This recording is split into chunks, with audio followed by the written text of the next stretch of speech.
या कार्यक्रमाचे प्रस्तुत करते ग्रीन हार्वेस्ट. ग्रीन हार्वेस्ट नैसर्गिक पेंडीयुक्त खत, नेचर केअरची युक्ती, रासायनिक खतांपासून मुक्ती. Green harvest. नमस्कार, तुम्ही बघताय मुंबई तकचा वेदर रिपोर्ट. आजच्या व्हिडिओमध्ये आपण समजून घेणार आहोत की जो मान्सून मुंबईपर्यंत पोहोचलेला होता तो आता नक्की कुठपर्यंत पोहोचलेला आहे आणि त्याचबरोबर जून आणि जुलै या महिन्यात आपल्याला किती पाऊस बघायला मिळणार आहे महाराष्ट्रात आणि महाराष्ट्रातल्या पुढचे 3 दिवस कुठे कसे अलर्ट देण्यात आलेले आहेत. सो ही सगळी माहिती समजून घेण्यासाठी आपण आधी हवामान खात्याने जो मॅप रिलीज केलेला आहे मान्सूनसाठीचा तो समजून घेऊया. आता याच्यात बघा त्यांनी काय दाखवलेलं आहे की मान्सूननं संपूर्ण महाराष्ट्राला व्यापलेलं आहे असं त्यांनी याच्यामध्ये सांगितलेलं आहे. इथे आपल्याला दिसतंय की संपूर्ण महाराष्ट्राचा जो पॅच आहे तो पूर्णपणे कव्हर झालेला आहे, म्हणजेच मान्सून जो आहे तो महाराष्ट्रात पोहोचलेला आहे. त्याच्यानंतर मान्सूननी तो त्याच्याही पुढे ऍक्च्युअली सरकलेला आहे. गुजरातच्या काही भागात, मध्य प्रदेशमध्ये सुद्धा काही भागांमध्ये मान्सून जो आहे तो पोहोचलेला आहे. त्याचबरोबर छत्तीसगड आणि झारखंडमध्ये सुद्धा मान्सूननी प्रगती केलेली आहे. त्याच्यामुळे ही एक गुड न्यूज आहे, कारण मान्सूननी जर संपूर्ण महाराष्ट्राला व्यापलेला आहे याचा अर्थ असा होतो की आता महाराष्ट्रातल्या फक्त काही भागांमध्येच नाही, म्हणजे फक्त कोकण किंवा मुंबई फक्त या भागांमध्येच नाही, तर आपल्याला संपूर्ण महाराष्ट्रात आता पाऊस बघायला मिळेल आणि त्याची परिस्थिती निर्माण झालेली आहे की नाही हे आपण सॅटेलाइट इमेज मधनं पुढच्या समजून घेणार आहोतच. पण बेसिकली ही चांगली बातमी आहे की मान्सूननी आता संपूर्ण महाराष्ट्राला व्यापून तो आता पुढे गेलेला आहे. आता सॅटेलाइट इमेज वरती जर आपण गेलो आणि बघितलं तर आपल्याला लक्षात येतं की इथे खूप चांगलं क्लाउड कव्हरेज जे आहे ते आपल्याला बघायला मिळतंय. एक अनुकूल परिस्थिती ही अरबी समुद्रामध्ये तयार झालेली आहे. त्याचबरोबर बंगालच्या उपसागरामध्ये थोड्याशा वरच्या भागाला, म्हणजे आपण साधारण ईशान्य भारताच्या इथे आपण बघितलं तर इथे सुद्धा खूप एक स्ट्रॉंग आपल्याला वेदर सिस्टीम क्रिएट झाल्याचं बघायला मिळतंय आणि ह्या वेदर सिस्टीमचा फायदा सुद्धा आपल्याला मध्य प्रदेशमध्ये जो मान्सून पुढे सरकलेला आहे त्याला होतोय. तर महाराष्ट्रातनं सुद्धा मान्सून पुढे सरकण्यासाठी अरबी समुद्रातनं चांगली परिस्थिती आहे. त्याच्यामुळे संपूर्ण भारताला मान्सून लवकरच व्यापेल असं आपल्याला आपण आत्ताच्या घडीला म्हणू शकतो. दुसरीकडे आपण जर बघितलं तर इथे अरबी समुद्रामध्ये एक सायक्लॉनिक सर्क्युलेशन जे आहे ते सायक्लॉनिक सर्क्युलेशन तयार झालेलं आहे. त्याचबरोबर इथे वरच्या भागात आपण जर बघितलं तर हरियाणापासून साधारण खाली ह्या म्हणजे आंध्र प्रदेश, ओडिसा या भागापर्यंत एक कमी दाबाचं क्षेत्र तयार झालेलं आहे. कमी दाबाचा पट्टा जो आहे, ज्याला ट्रफ म्हणतात इंग्लिशमध्ये, तो एक ट्रफ तयार झालेला आहे. कमी दाबाचा क्षेत्र इथे अरबी समुद्रात आहे आणि एक ट्रफ जो आहे तो आपल्याला ह्या भागात बघायला मिळतोय. त्याच्यामुळे विदर्भ आणि मराठवाडा या भागांमध्ये सुद्धा काही प्रमाणामध्ये आर्द्रता येणार आहे आणि तिथे सुद्धा पाऊस होऊ शकतो असा अंदाज या घडीला वर्तवला जातोय. आता पुढे आपण जाऊन बघूयात की जून आणि जुलै महिन्यासाठी हवामान खात्याने काय सांगितलेलं आहे. आता अर्थात हे मॅप्स बघून तुम्हाला कदाचित थोडीशी भीती वाटेल, थोडंसं टेन्शन येईल की अरे आत्ताच पाऊस आलेला आहे, आता तुम्ही म्हणताय की मान्सून न व्यापलेला आहे, मग आता असे रंग आपल्याला इथे का दिसतायत.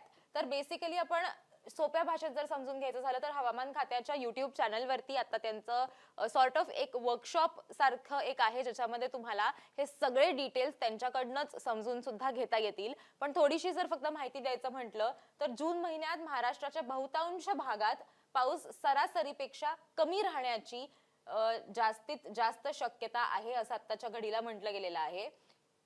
हा मॅप जो आहे हा पावसासाठीचा मॅप आहे आणि हा मॅप जर तुम्ही बघितला तर हा कमाल तापमान किती असू शकतं याच्यासाठीचा मॅप आहे.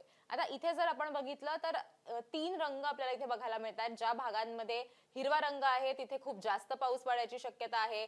जिथे येलो आणि रेड आहे तिथे कमी पाऊस असणार आहे किंवा त्याच्यापेक्षाही कमी असणार आहे. आणि ब्लू म्हणजे अत्यंत कमी पाऊस जो आहे तो आपल्याला बघायला मिळणार आहे. सो याच्यामध्ये जर आपण बघितलं तर आपल्याला मोस्ट ठिकाणी आपल्याला हिरवा रंग बघायला मिळत नाहीये. सगळीकडे आपल्याला येलो आणि ऑरेंज या 2च शेड्स ज्या आहेत त्या बघायला मिळतात. याचा अर्थ असा होतो की या भागांमध्ये जिथे जिथे आपल्याला पिवळा रंग दिसतोय, ऑरेंज रंग आपल्याला जिकडे जिथे दिसतोय तिथे सरासरीपेक्षा कमी पाऊस आपल्याला बघायला मिळणार आहे. म्हणजे जो LPA असतो, लॉंग पिरियड ऍव्हरेज मधनं जे एक सरासरी पाऊस किती असतो या काळामध्ये त्या भागांमध्ये याचं जे एक ऍव्हरेज काढलं जातं त्याच्यापेक्षा कमी पाऊस आपल्याला जून महिन्यात बघायला मिळणार आहे आणि ते अर्थात आता स्पष्टच झालेलं आहे, कारण जूनचे अवघे 4 ते 5 दिवस उरलेले आहेत. आता महिन्याभरानंतर आत्ता आपल्याला महाराष्ट्रात पाऊस बघायला मिळतोय. कोकणातल्या काही भागात अर्थात पाऊस झालेला होता, पण तोही सरासरीपेक्षा प्रचंड कमीच होता आणि आता पुढचे 5 दिवस सुद्धा सरासरीपेक्षा कमी पाऊस असणार आहे. आणि जर आपण कमाल तापमानाचं बघितलं तर जून महिन्यात राज्याच्या बहुतांश भागात कमाल तापमान हे सरासरीपेक्षा जास्त राहण्याची शक्यता आहे, असं सुद्धा त्यांच्याकडनं सांगण्यात आलेलं आहे. सो जिथे जिथे आपल्याला येलो, रेड हे रंग दिसत आहेत, इथे सरासरीपेक्षा खूप जास्त तापमान जे आहे ते आपल्याला बघायला मिळणार आहे, असं सुद्धा आपल्याला याच्यातनं स्पष्ट होतं की कुठेही सरासरीच्या कमी तापमान आपल्याला बघायला मिळणार नाहीये. सरासरीपेक्षा जास्तच तापमान आपल्याला या जून महिन्यामध्ये बघायला मिळणार आहे. म्हणजे पुढचे 5 दिवस सुद्धा आपल्याला गरम होण्याची शक्यता आहे आणि ती आपल्याला आता पाऊस पडलाय म्हणून ही शक्यताच नाही, आता गरमच होणार नाही, ऊनच येणार नाही, असं काहीही होणार नाहीये, असं आपल्याला एका अर्थी याच्यातनं स्पष्ट होतं. पण आता हवामान खात्याने जुलै महिन्याचा मॅप दाखवल्यानंतर त्यांनी जी गोष्ट सांगितलेली आहे ती खूप खूप महत्वाची आहे. आता त्यांचं काय म्हणणं आहे बघा, की इथे जरी आपल्याला येलो आणि ऑरेंज रंग जास्त दिसत असला, हिरवा रंग आपल्याला फारसा दिसत नाहीये, निळा रंग आपल्याला फारसा दिसत नाहीये, पांढरा तर दिसतच नाहीये, तर म्हणजे एकंदरीत त्यांचं असं म्हणणं आहे की जुलै महिन्यामध्ये महाराष्ट्रातील बहुतांश भागात पाऊस हा सरासरीपेक्षा कमी राहण्याची शक्यता आहे. मात्र विदर्भ भागातील काही भागात सरासरी इतका पाऊस पडण्याची शक्यता आहे. म्हणजे हा जर आपण भाग बघितला, अमरावती झालं, भंडारा झालं, गोंदिया झालं, या काही भागांमध्ये आपल्याला सरासरी इतका पाऊस किंवा सरासरी पेक्षा अगदी तो थोडासा जास्त होण्याची सुद्धा शक्यता कदाचित आपल्याला माहित नाही, त्यावेळेला जशी परिस्थिती असेल त्याच्यावरती ते डिपेंडेंट असेल, पण सरासरी इतका म्हणजे जितका ऍव्हरेज पाऊस आहे तितका ऍव्हरेज पाऊस आपल्याला विदर्भातल्या काही भागांमध्ये बघायला मिळू शकतो, असं त्यांच्याकडनं सांगण्यात आलेलं आहे. आता त्यांनी काय म्हटलंय बघा, की इथे जरी आपल्याला येलो आणि ऑरेंज रंग दिसत असला तरी सुद्धा जुलै महिन्यामध्ये आपल्याकडची जी सरासरी असते, म्हणजे जो ऍव्हरेज पाऊस आपण ज्याला म्हणतो, त्याची पातळीच खूप जास्त असते. म्हणजे ऍव्हरेज जे आहे ते ऍव्हरेजच खूप जास्त असतं आणि ते ऍव्हरेज जास्त असल्यामुळे आपल्याला आता आपण असं म्हणतोय की जुलै महिन्यामध्ये सरासरीपेक्षा कमी पाऊस पडणार आहे. याचा अर्थ पाऊसच पडणार नाहीये असा त्याचा अर्थ होत नाही. त्याचा अर्थ असा त्यांनी वर्तवलेला आहे की सरासरीपेक्षा कमी जरी पाऊस असला तरीही पाऊस पडणार आहे, फक्त ती सरासरी जी आहे ती आपल्याला गाठता येणार नाही. पण जुलै महिन्यामध्ये मान्सून जो आहे तो बऱ्यापैकी सेट झालेला असतो, बऱ्यापैकी तो स्टेबल झालेला असतो आणि त्यामुळे सुद्धा ऍव्हरेज जे आहे, सरासरी जी आहे तीच खूप जास्त असते.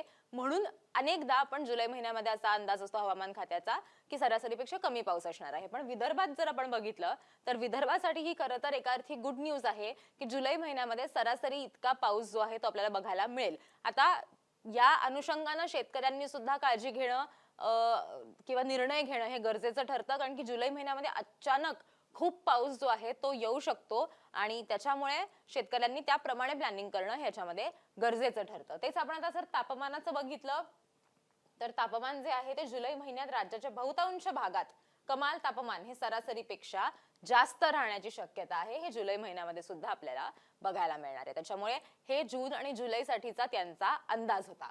आता आपण पुढच्या 3 दिवसांचा हवामानाचा काय अंदाज आहे महाराष्ट्रासाठी ते आपण बघूयात. आता बुधवारचं आपण जर बघितलं तर सुंदर आपल्याला सगळीकडे ऑरेंज अलर्ट बऱ्याच ठिकाणी बघायला मिळतोय. त्याच्यामध्ये अमरावती आहे, नागपूर आहे, यवतमाळ आहे, चंद्रपूर आहे, जळगाव, नाशिकचा जो भाग आहे तिथे आहे. नाशिकच्या घाट परिसरामध्ये आपल्याला पावसाचा थेट इशारा देण्यात आलेला आहे. पालघर, ठाणे, मुंबई, रायगड, पुण्यातला घाट परिसर, रत्नागिरी, सिंधुदुर्ग इथे सगळीकडे आपल्याला थेट पावसाचा इशारा देण्यात आलेला आहे. थंडरस्टॉर्म नाही, थेट पाऊसच पडणार आहे असा इशारा आहे. त्याचबरोबर उर्वरित भागात जिथे जिथे तुम्हाला थंडरस्टॉर्मची साईन दिसते तिथे वादळी वारे वाहू शकतात असं सांगण्यात आलेलं आहे. ढग दाटून येऊ शकतात, पावसाचं वातावरण तयार होऊ शकतं असं सुद्धा म्हणण्यात आलेलं आहे. आणि संपूर्ण महाराष्ट्रातच बिकॉज मान्सूननी आता महाराष्ट्र व्यापलेला आहे, संपूर्ण महाराष्ट्रातच आपल्याला पावसाचा अंदाज जो आहे तो बघायला मिळतोय. आता गुरुवारचा अंदाज जर बघायचा झाला तर गुरुवारी हाच अलर्ट जो आहे तो थोडासा कमी ठिकाणी आपल्याला ऑरेंज अलर्ट बघायला मिळतोय. इथे आपण पुण्यात बघितलं तर पावसाचा इशारा देण्यात आलेला आहे. रायगडला पावसाचा इशारा आहे. रत्नागिरी, सिंधुदुर्ग आणि कोल्हापूरमध्ये पावसाचा इशारा देण्यात आलेला आहे. त्याच्यानंतर आपण जर बघितलं तर यवतमाळ, चंद्रपूरला ऑरेंज अलर्ट आहे. धाराशिव, लातूरला ऑरेंज अलर्ट आहे, पण तो थंडरस्टॉर्म साठीचा ऑरेंज अलर्ट आहे. मध्य महाराष्ट्रात आपण एकूण बघितलं किंवा उत्तर महाराष्ट्रात जर बघितलं म्हणजे धुळे झालं, जळगाव झालं, नंदुरबार झालं, नाशिकचा जो घाट भाग आहे तो बघितला तर इथे सगळीकडे ग्रीन रंग देण्यात आलेला आहे, पण कुठेही हीट वॉर्निंगची साईन नाही. आणि काही ठिकाणी वादळी वारे वाहू शकतात, सोसाट्याचं वारं सुटू शकतं आणि एक पाऊस येईल अशी एक परिस्थिती जी आहे ती तिथे तयार होऊ शकते, असा आत्ताच्या घडीला तरी अंदाज जो आहे तो वर्तवण्यात आलेला आहे. आता आपण शुक्रवारचा अंदाज जर बघितला तर शुक्रवारी पुन्हा एकदा पुणे, सातारा, सिंधुदुर्ग आणि कोल्हापूर या भागात थेट पावसाचा इशारा देण्यात आलेला आहे. बऱ्याच भागांमध्ये म्हणजे विदर्भातला भाग असेल, मराठवाड्यातला भाग असेल, इथे सगळीकडे येलो अलर्ट देण्यात आलेला आहे. आणि तेच आपण उत्तर महाराष्ट्रातला जर भाग बघितला तर उत्तर महाराष्ट्रातल्या काही भागांमध्ये जळगाव असेल किंवा त्याच्यामध्ये नंदुरबार असेल, धुळे असेल, या भागांमध्ये अलर्ट देण्यात आलेला नाहीये, पण तिथे उष्णतेची लाटही असेल असंही म्हणण्यात आलेलं नाहीये. आणि जे वादळी वारे आहेत ते वाहू शकतात असं या घडीला म्हणण्यात आलेलं आहे. त्याच्यामुळे जरी हवामान खात्याने असं म्हटलेलं असलं की जून आणि जुलै महिना जो आहे तिथे सरासरीपेक्षा कमीच पाऊस असणार आहे, तरी तो अंदाज त्यांनी खूप आधीच वर्तवलेला होता. महाराष्ट्रात दुष्काळ पडण्याची शक्यता जी आहे ती का वर्तवली जाते, त्याचं कारणच हे आहे की महाराष्ट्रामध्ये यावेळेला एल निनोचा इम्पॅक्ट जो आहे तो आपल्याला बघायला मिळणार आहे. महाराष्ट्रातच नाही, भारतातच आपल्याला त्याचा इम्पॅक्ट बघायला मिळणार आहे. आणि एल निनो असलं की साधारणतः पाऊस जो आहे हा कमीच पडत असतो. अनेकदा एल निनो म्हटलं की एक पॉझिटिव्ह आयोडी जो आहे तो तयार होईल असं म्हटलं जातं आणि मग असं वाटतं की पॉझिटिव्ह आयोडी तयार होणं हे बेसिकली याचं लक्षण असतं की महाराष्ट्रात पाऊस पडेल किंवा भारतात आपल्याला पाऊस बघायला मिळेल.